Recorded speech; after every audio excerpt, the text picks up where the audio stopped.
Please pray with me.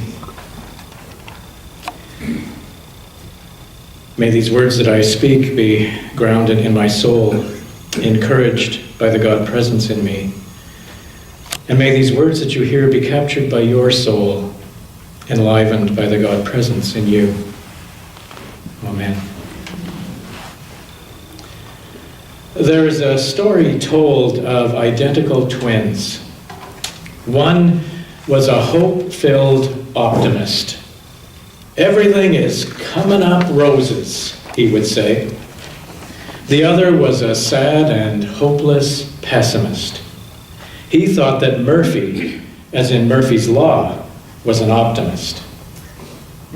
The worried parents of the boys brought them to a local psychologist. He suggested to the parents a plan to balance the twins' personalities. On their next birthday, he said, put them in separate rooms to open their gifts. Give the pessimist the best toys you can afford, and give the optimist a box of manure.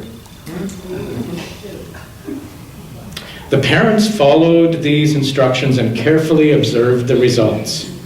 When they peeked in on the pessimist, they heard him audibly complaining, I don't like the color of this computer. I bet this iPhone will break.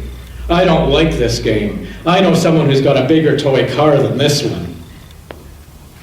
Tiptoeing across the corridor, the parents peeked in and saw their little optimist gleefully throwing the manure up in the air. He was giggling. You can't fool me. Where there's this much manure, there's got to be a pony.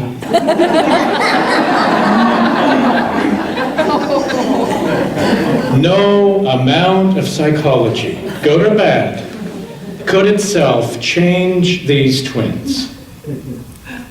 There is no doubt that some of us are born more likely to be optimistic and others more pessimistic simply by character and personality.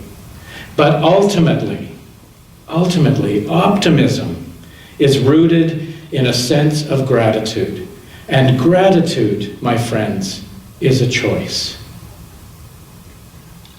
Living with gratitude seems like such a simple, natural way to be. And yet it seems to me that often the things for which we are grateful in our lives become taken for granted, or worse, not even acknowledged at all. Those things end up tucked away in our subconscious, not allowed to participate in our everyday life. I know that personally I have a tendency to allow the challenges, the frustrations, the disappointments, the setbacks to dominate my conscious life.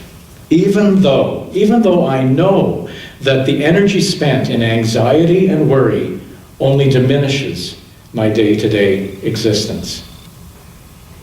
This is why I believe that I need to practice gratitude, to take very intentional time every single day to embrace some of the people and things that I am grateful for.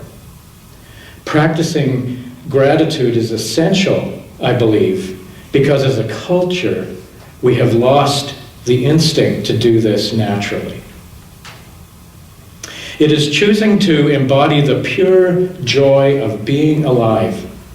It is recognizing that the conventional wisdom of our culture that suggests consuming more and more will bring us happiness is a falsehood. It is being willing to stand against our culture's tendency to look at our things for contentment, which only leaves ourselves wanting.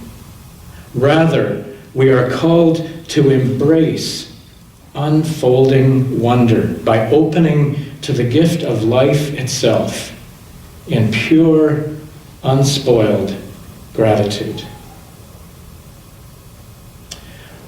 I made a choice a year or so ago to believe, and this is in the words of Teilhard de Chardin, that the physical structure of the universe is love.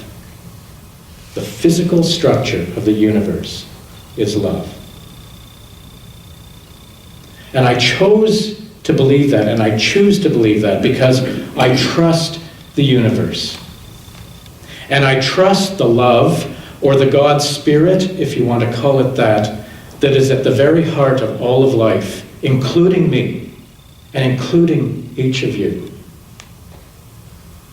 I am choosing to be an optimist, not because I am foolish, although some may think I am, but rather because I am also choosing to be deeply, deeply grateful for relationship. Relationship with God within me, as me.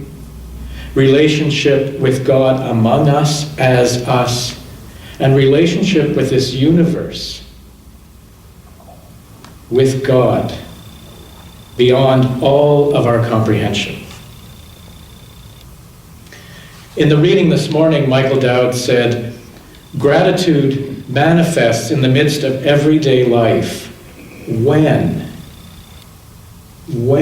we pause to take account of how much we have been given." Jesus understood that it is not what we want that brings contentment, but recognizing that it is when our needs are met, our need for love, our need for beauty, our need for justice, that is when we find ourselves truly content and happy. This is what it is to be in relationship.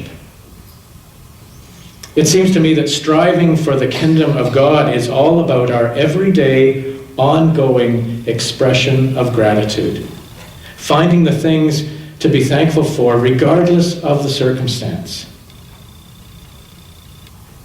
It is choosing to be optimistic about what we have rather than pessimistic about what we think we lack. And Dowd further recognizes that gratitude is both an individual and a communal enterprise. But it always comes back to practice.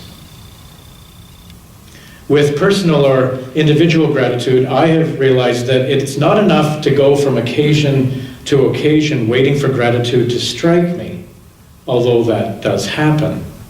Rather, I believe it is vitally important to practice gratitude, to make at least a daily practice of taking some time to bring to mind some of the things for which I am grateful. I have a practice at home of moving stones between two bowls as I give thanks. But it could be as simple as taking a moment, closing your eyes, and bringing to mind 2 or 3 things for which you are thankful. And it is important to get beyond the expected things like a partner and family and friends and home and vocation, to get beyond to the many, many, many smaller things, but equally important things for which we are grateful. And then from a communal perspective, it is acknowledging and voicing our gratitude for our lives and our work together. The reality in this community of faith is that I experience a very optimistic spirit in this place. I experience an optimistic spirit despite the fact that it runs contrary to the general spirit within the United Church these days, which is very, very pessimistic. Why? I sense this is because we take time. We take time to recognize and to name our gratitude for each other and for all that this community strives to be. We're not perfect by a long shot, but we know that love lives here. The truth is, my friends, that science now shows us that being intentional about naming our gratitudes and paying attention to the multiple things for which we are thankful actually improves our health and well-being. They've documented this. It's true. We become happier and more content with our life. And we also know that what we put out into the world expands. We have the power to grow the kingdom of God, to grow the spirit of love in the world by giving thanks every single day. And so I'm going to invite you to take a moment to bring to mind a few of the things for which you are grateful. Take a moment to move into the skin of that optimistic twin who was able to be thankful even in the presence of a box of manure. Take enough time to move beyond the expected things for which you are grateful, to discover the many other things for which to give thanks. Take a moment now.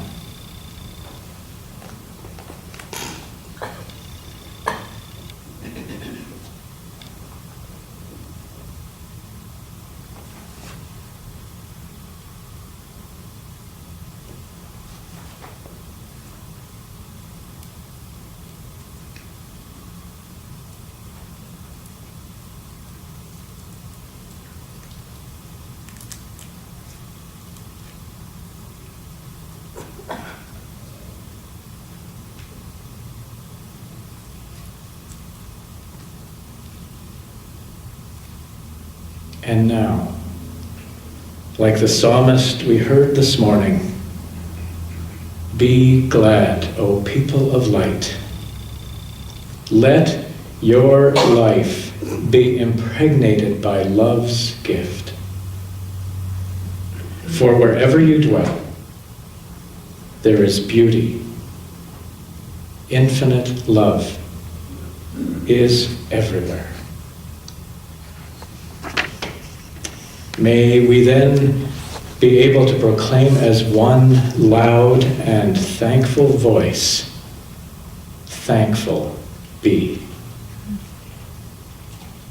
Amen.